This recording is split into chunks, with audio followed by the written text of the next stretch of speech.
In today's video, I'm gonna be showing you how to create PDF file from photos in WhatsApp.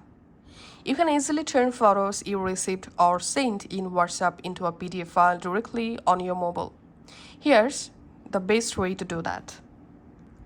First of all, go to your WhatsApp and open the conversation, and then you have to save all photos one by one. So make sure you have downloaded or saved all photos to your gallery.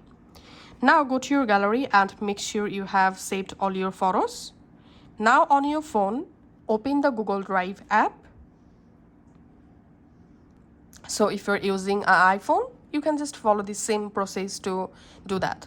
So open your Google Drive app on your Android or iPhone. From Google Drive, tap on this plus icon to create a new document. And here we have to select Upload. We have to select here Scan, and then tap on this gallery icon. And now from your gallery, you have to select your WhatsApp downloaded all photos. Tap on Done.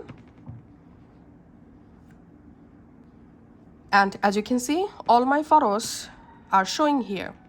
And now you can crop your photos from here. You can add filter to your photos from here. And you can delete any photo from here. Now just tap on Done. And here you can rename the document and format, select PDF, and where you want to upload or save the PDF. You can just go ahead and select the location from here. You can also select your Google account from here. Now tap on Upload. Once successfully uploaded, here we can see the document or PDF that I just created using my WhatsApp photos. And now if you want to save the document in your internal storage of your device, then after opening the document, tap on this three dot, and here just tap on Download, and the document will be saved to your mobile storage. Thanks for watching.